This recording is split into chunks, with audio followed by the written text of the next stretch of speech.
Jó capítulo 1, a partir do 6. Olha para o irmão que está do teu lado e diga assim: Deus é Deus. Está muito fraco. Diga mais forte para essa pessoa que está do teu lado: Deus é Deus, meu irmão. Amém? Glória a Deus. Então diz assim a palavra do Senhor, Jó capítulo 1, versículo 6 em diante. Certo dia os anjos vieram apresentar-se ao Senhor, e Satanás também veio com eles. O Senhor disse a Satanás: de onde você veio?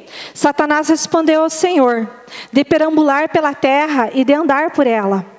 E disse então o Senhor a Satanás: reparou em meu servo Jó? Não há ninguém na terra como ele, irrepreensível, íntegro, homem que teme a Deus e que evita o mal.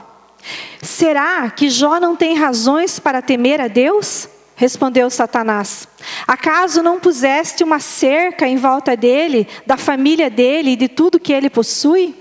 Tu mesmo tem abençoado tudo que ele faz, de modo que os seus rebanhos estão espalhados por toda a terra. Mas estende a tua mão e fere tudo o que ele tem, e com certeza ele te amaldiçoará na tua face. O Senhor disse a Satanás: pois bem, tudo que ele possui está nas suas mãos, apenas não toque nele. Então Satanás saiu da presença do Senhor. Versículo 13. Certo dia, quando os filhos e as filhas de Jó estavam num banquete, comendo e bebendo vinho na casa do irmão mais velho, um mensageiro veio dizer a Jó: os bois estavam arando e os jumentos estavam pastando por perto, quando os sabeus os atacaram e os levaram embora.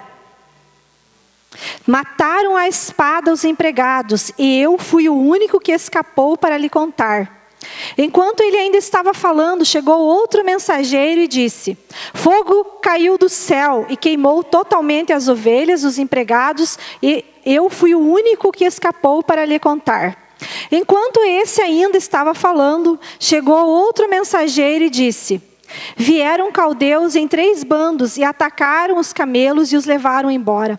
Mataram à espada os empregados, e eu fui o único que escapou para lhe contar. Enquanto ele ainda estava falando, chegou ainda outro mensageiro e disse: seus filhos e suas filhas estavam num banquete, comendo e bebendo vinho na casa do irmão mais velho, quando de repente um vento muito forte veio do deserto e atingiu os 4 cantos da casa, que desabou. Eles morreram, e eu fui o único que escapou para lhe contar. Ao ouvir isso, Jó levantou-se, rasgou o manto e rapou a cabeça. Então prostrou-se com o rosto em terra em adoração e disse: saí nu do ventre da minha mãe e nu partirei. O Senhor Deus, o Senhor o levou. Louvado seja o nome do Senhor. Em tudo isso Jó não pecou e não culpou a Deus de coisa alguma. Até aí, queridos. Amados, muitas vezes acontecem coisas na nossa vida e que nós não conseguimos compreender, não é verdade? Quando nós olhamos para a história de Jó, nós pensamos assim: poxa vida, por que Deus permitiu que todas essas coisas acontecessem na vida de Jó? Já que o próprio Deus dá testemunho que Jó era um homem íntegro, um homem reto, um homem que temia Deus, um homem que se desviava do mal. E às vezes nós também olhamos para a nossa vida e pensamos assim: por que Deus permitiu que isso acontecesse? Por que Deus permitiu que o meu casamento acabasse? Por que Deus permitiu que o meu filho morresse? Por que Deus permitiu muitas vezes tantas coisas que nos acontecem? Mas a verdade, querido, é que Deus é Deus. Olha para a pessoa que está do teu lado e diga isso para ela mais uma vez, se ela ainda não entendeu. E diga assim: meu irmão, Deus é Deus. E Deus sabe o que faz. Deus conhece todas as coisas. E quem somos nós para questionarmos a Deus? Mas Deus sabe tudo. E Deus sempre está certo em tudo o que Ele faz. Nós erramos, nós tomamos decisões erradas, meu irmão, mas Deus não erra. Olha para a pessoa que está do teu lado e diga assim: meu irmão, Deus nunca erra. E diga assim para ela mais uma coisa, diga assim: se você um dia entregou verdadeiramente a sua vida nas mãos de Jesus, diga assim para ela: Deus está no controle. Amém? Deus está no controle da nossa vida. E Ele não erra. Ele está sempre certo. Ele é poderoso, Ele sabe, Ele conhece todas as coisas. E algo extraordinário que nós vemos nessa passagem é que após Jó ter perdido tudo, né? Jó perdeu todos os seus bens, Jó perdeu os seus empregados, Jó perdeu todos os seus filhos. E Jó, a Bíblia fala assim, que depois que tudo isso aconteceu, nós vemos ali no versículo 20, diz assim: ao ouvir isso, Jó levantou-se, rasgou o manto, raspou a cabeça e então prostrou-se com o rosto em terra e adorou. Queridos, verdadeiros adoradores não se revelam quando as coisas estão bem. Os verdadeiros adoradores se revelam na hora da luta e na hora da dificuldade. Amém?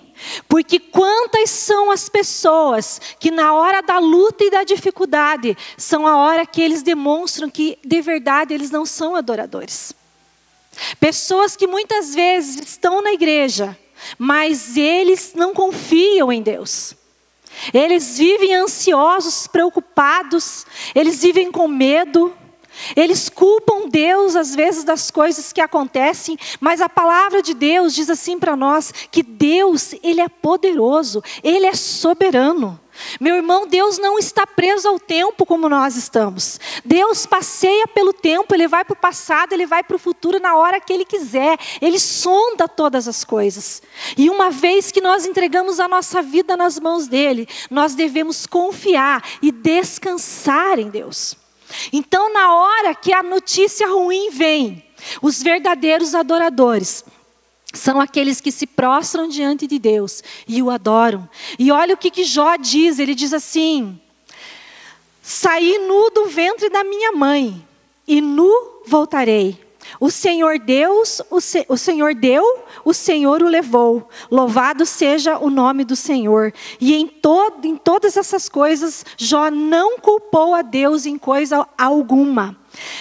Algo maravilhoso que nós podemos ver nessa palavra aqui, queridos, é que o diabo não toca na vida do crente. Amém? Tudo que acontece na vida do crente é Deus. E Jó podia ter dito assim: Deus deu e o diabo levou. Ele não podia ter dito isso?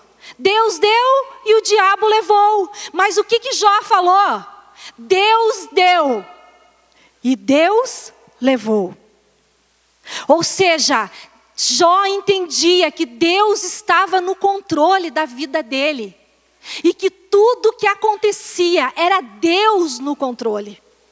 Então o diabo não tem poder para tocar na minha e na sua vida, se Deus está no controle. Talvez o diabo do lado de Jó tivesse dito assim: ei Jó, está errado, fui eu que tirei isso de você, reconheça isso. Mas nem na hora da luta, nem na hora da batalha, o Jó abriu a boca para dar alguma honra para o diabo, porque ele entendia que Deus é Deus e Deus está acima de todas as coisas. E ele pensou assim: tudo que eu tenho veio das mãos de Deus, e se Ele quiser, Ele pode levar. Então o diabo, ele não tem poder, ele não tem autoridade para tocar na vida de crente cheio de Deus. Crente que confia no Senhor, crente cheio do Espírito Santo. E queridos, as verdadeiras pessoas de Deus, os verdadeiros homens e mulheres de Deus, querido, eles não são medidos pelas suas ações, mas eles são medidos pelas suas reações diante das dificuldades. Eu vou repetir de novo. Homens e mulheres de Deus não são medidos pelas suas ações, mas são medidos pelas suas reações diante das dificuldades. Porque é aí que você vê quando uma pessoa é de Deus. Eu um dia vi que aquele casal ali é um casal de Deus. Por quê? Porque mesmo diante da maior perda da vida deles, eles estão aqui adorando a Deus com as mãos levantadas, porque eles reconhecem que Deus é Deus. Então é na hora da adversidade, querido, é na hora da luta que se revelam os verdadeiros adoradores. E as dificuldades é que determinam o tamanho da nossa fé. Porque quando está tudo bem, é muito fácil a gente adorar a Deus. Quando as coisas estão maravilhosas, nossa, é fácil demais. Todo mundo adora. Mas na hora que a luta vem, é que a gente reconhece quem ama a Deus de verdade e quem não ama. O Evangelho, ele não nos isenta de problemas. Jesus Cristo disse assim: no mundo vocês vão passar por aflições, mas tenham bom ânimo. Eu venci o mundo. E eu acho interessante a palavra de Deus lá em Lucas 18:8. A parte B do versículo diz assim: contudo, quando o Filho do Homem vier, encontrará fé na terra? Por que Deus está falando isso? Por que Jesus disse isso? Contudo, quando o Filho do Homem vier, ele vai encontrar fé na terra? De que fé Jesus estava falando? Sabe de que fé Jesus estava falando? Jesus estava falando da fé que não desiste, da fé que não retrocede, da fé que não abre mão do Deus, da fé que confia, da fé que descansa em Deus. Hebreus, no capítulo 10, versículo 35, diz assim: o justo viverá da fé, mas se retroceder dele, não me agradarei dele. Contudo, nós não somos dos que retrocedem e são destruídos, mas somos dos que creem e são salvos. Olha para a pessoa que está do teu lado e diga assim: a fé que Jesus espera encontrar na terra é a fé do crente que não retrocede. Porque, querido, as igrejas estão cheias. Todos os dias nós vemos dados de que o número de evangélicos está crescendo. Glória a Deus por isso. Mas a verdade é que muitas vezes as igrejas estão cheias de pessoas que não amam. Porque sabe qual é a verdadeira fé? A verdadeira fé é a fé que atua pelo amor. Então, fé para receber milagre, fé para receber bênção, querido, é uma fé muito simples. Porque a Bíblia diz assim que nós já fomos abençoados em Cristo Jesus. Que Ele já nos entregou as bênçãos. Então, querido, receber bênção é algo simples demais. Por quê? Porque a palavra de Deus diz assim que as bênçãos vão correr atrás de nós. Agora, a fé verdadeira é a fé que atua pelo amor. Ou seja, é aquela fé que ama a Deus acima de todas as coisas. Essa é a fé que Deus espera encontrar na terra. A fé que atua pelo amor a Jesus.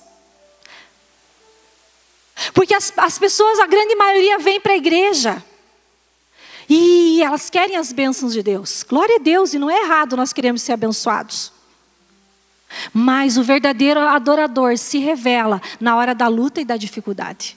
Porque muitas vezes Deus diz não para nós. Quantos já ouviram um não de Deus? Eu já ouvi. Dói, né? Mas Deus sabe o que é melhor para nós.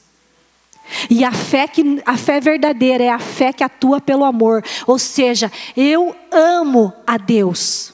Eu não sirvo a Deus pelo que Ele tem para me dar. Eu sirvo a Deus pelo quem Ele é. Essa é a fé que atua pelo amor. E a tua fé, querido, muitas vezes pode falhar. Mas o amor não falha. A tua fé pode até falhar, mas o amor não falha.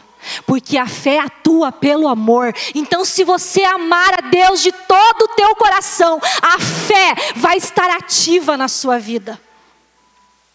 Talvez você ainda não esteja vivendo todos os milagres e tudo aquilo que você espera de Deus.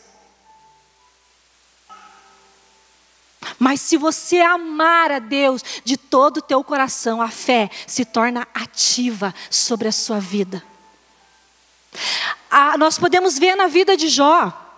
Eu estava lendo um pouquinho mais hoje, eu vi ali que no capítulo 2, quando chegam os amigos de Jó, dizem assim que durante 7 dias e 7 noites eles ficam em silêncio. Porque eles olham o estado de Jó. Porque não bastava só isso que aconteceu sobre a vida de Jó. Ainda veio uma doença terrível. Fala que Jó raspava a sua pele com cacos de telha. Que ele estava sendo comido de bichos. Ele fedia. Não dava para ficar perto dele. O estado de Jó era terrível. Tanto que a esposa de Jó chega a dizer para ele assim: amaldiçoa esse Deus e morre. Talvez as pessoas ao teu redor dizem assim: mas você está servindo a Deus, olha o que você está passando. Olha a dificuldade, olha o carrinho velho que você está andando. Olha as lutas que você está vivendo. Mas sabe o que Jó disse para ela? Jó disse assim para ela: engraçado, né? As bênçãos de Deus você sabe receber. Agora as provas não.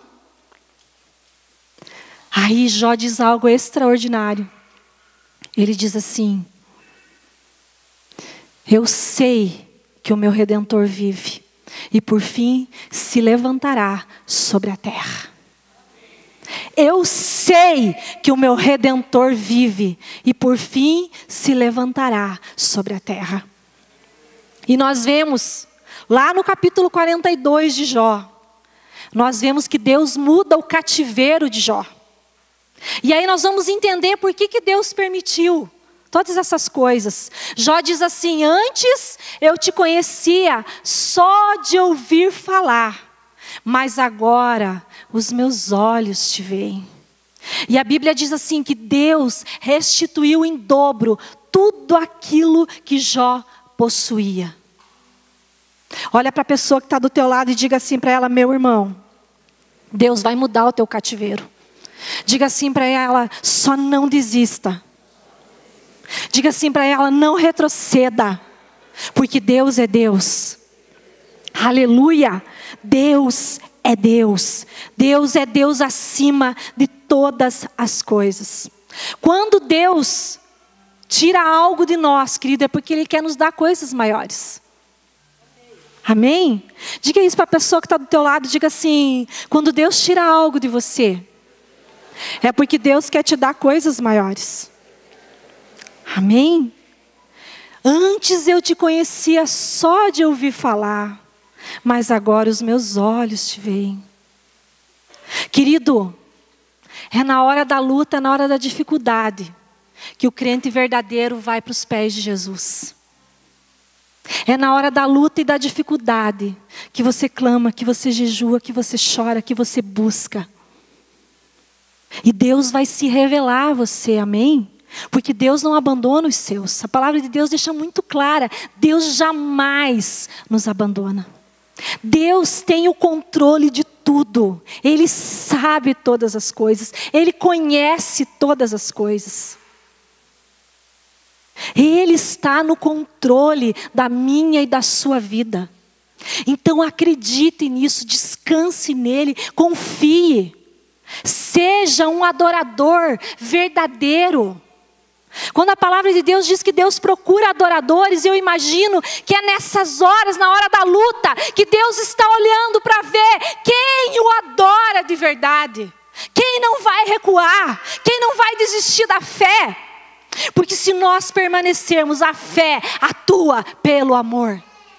Se você continuar levantando as suas mãos, se você continuar adorando ao Senhor, se você continuar bendizendo o nome dEle, se você não murmurar, se você continuar confiando nele, querido, Ele vai mudar o seu cativeiro. Ele vai fazer o que tiver que fazer, porque Ele é Deus. Mas a pergunta está em algo para nós. Você tem vindo na igreja e tem buscado só para receber bênção de Deus? Ou você tem estado aqui porque você o ama verdadeiramente. E porque você entende que Ele é Deus. E que você não pode viver sem Ele. A salvação, a presença de Deus é a coisa mais preciosa que um ser humano pode ter. Por isso que quando a Bíblia fala assim que Deus restituiu Jó no dobro que ele tinha, querido, coisas passageiras ficam, mas a presença de Deus, conhecer Deus de perto, essa é a maior riqueza que um ser humano pode ter. Andar com Deus, experimentar de Deus. E sabe qual é a tragédia dessa geração de hoje? Não é o pecado, é a ausência de Deus. E Deus quer nos atrair para perto dEle, Deus quer se revelar, Deus quer mostrar quem Ele é.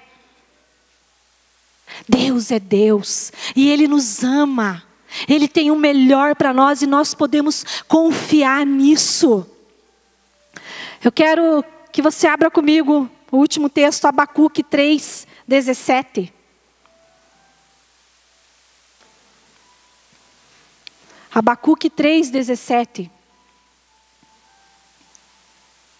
Diz assim: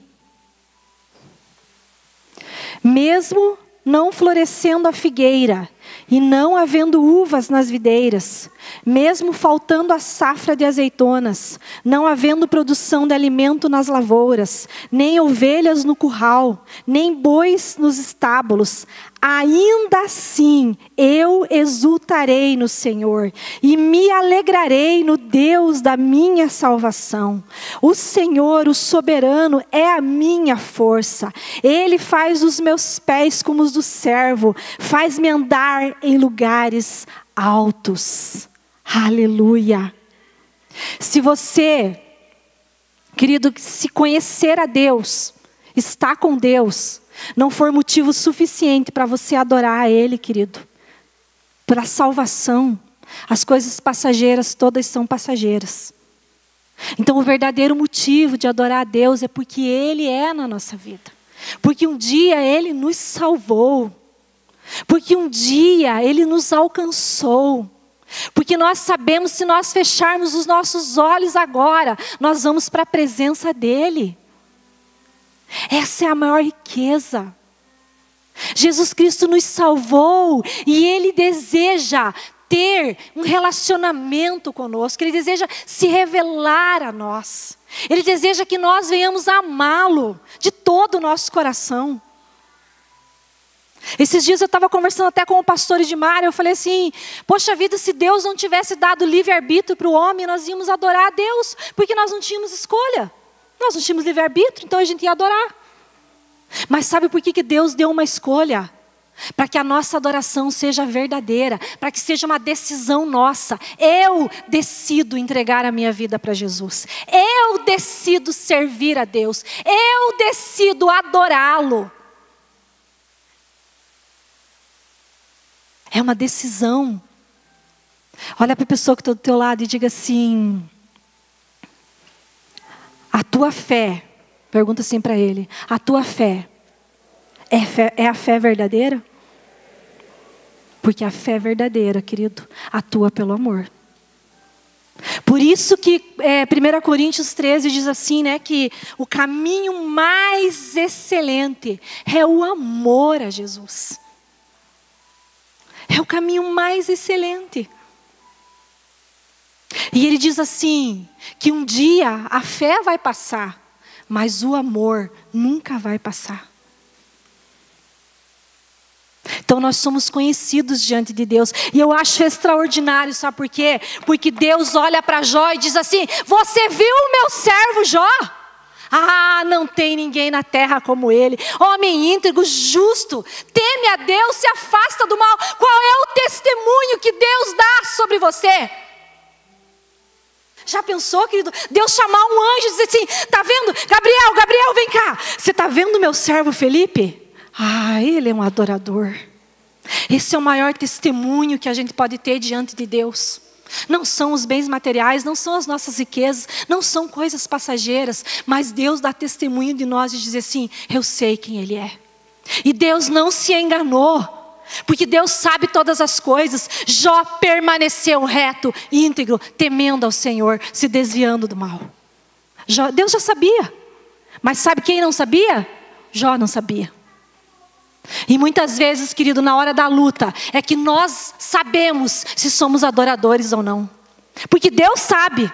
Eu não preciso provar nada para Deus, Deus sabe todas as coisas, Ele conhece tudo, Ele conhece o nosso coração. Mas nós precisamos saber se a nossa fé é a fé que está atuando pelo amor a Deus, por amor a Jesus, por amor ao Evangelho de Jesus Cristo. Porque essa é a fé verdadeira, essa é a fé bíblica, essa é a fé que Deus espera de mim e de você. Amém? Então, quando o Senhor Jesus voltar, Ele achará porventura fé na terra? Ou Ele vai achar um bando de gente correndo atrás de bênção, que não quer compromisso com Deus, que basta Deus puxar um pouquinho a corda, pula fora. Será que se viesse uma perseguição hoje sobre a igreja, quantos sobrariam? Quantos iam cascar fora? Se eu e você amarmos a Deus, querido, a nossa fé se torna ativa. A nossa fé se torna operante, ela atua. E Deus é um Deus que responde às orações. Deus é um Deus que responde à fé. Deus não responde reclamações, churumelas. Deus responde fé. Se Ele olhar no meu e no seu coração e ver que tem amor, Ele vai responder. Amém? Em nome de Jesus. Só é adorador quem entende que Deus é Deus. E quem confia nele. Independente das circunstâncias.